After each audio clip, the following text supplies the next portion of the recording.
G'day and welcome back to Dan's Shed. It's been quite a while since I've made a video. There's been lots of reasons for that, mainly the fact that I haven't managed to get a hell of a lot done. For those of you that live in a cave, a lot of New South Wales has been going through some terrible weather and severe flooding, which we were greatly affected by here, and it's slowed progress on this project. But as you can see, we've now got a bit of a building, and the roofing iron should be turning up next week. So yeah, it hasn't been a lot of videos getting made, but there has been some work getting done. It's just been really tedious trying to get it to this stage, especially working for the most part by myself. I've had mates come and give me a hand here and there, and especially when it comes to the steam engine, which we'll wander over to now. Last weekend I had a good mate of mine, and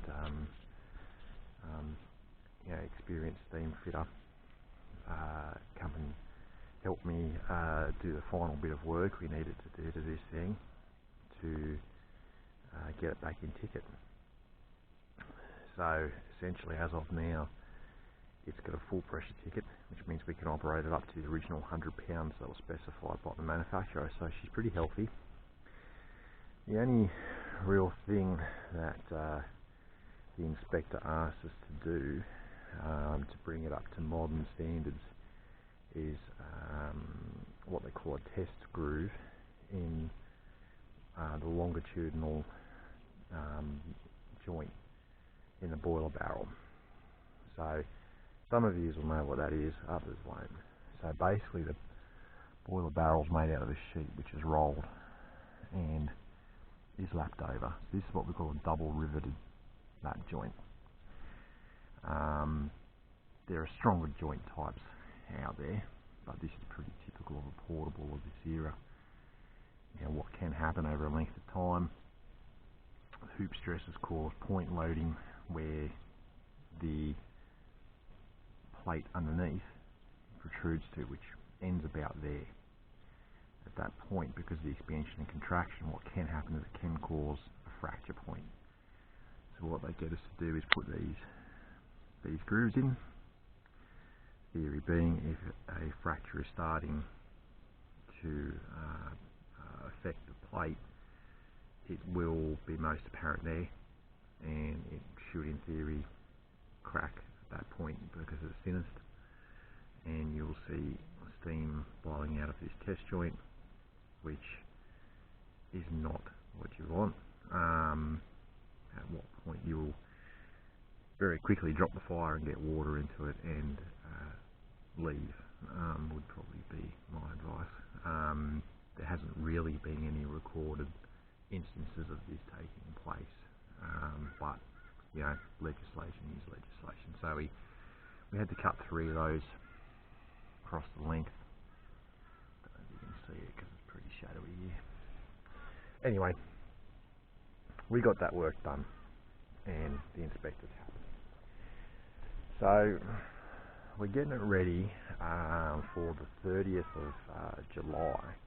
There's a local timber festival down at Glenray, and we're going to take this down along with this Ferguson saw bench, which originally is designed to go on a 3-point linkage behind a tractor, hence why it's having a bit of a lay down there.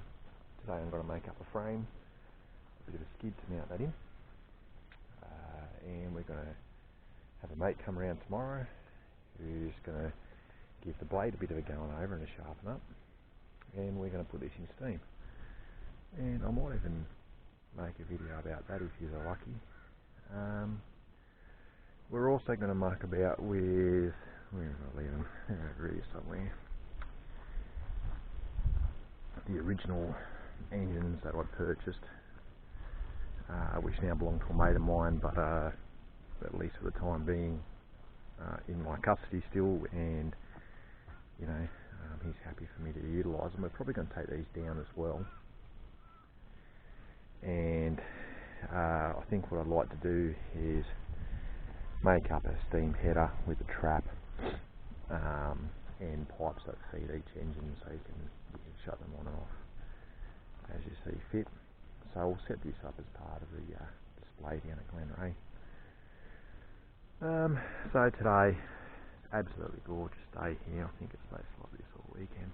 I'm just going to finish drilling some of the final holes in these timber beams here and bolting it all up. And I bought a galvanised water tank to replace the stainless steel one there. Probably looks a bit more appropriate. So I'm going to muck around here today, get a bit done, and yeah, later on tonight I'll upload this video. And like I say, stay tuned, because I'm sort of feeling a little bit, I suppose,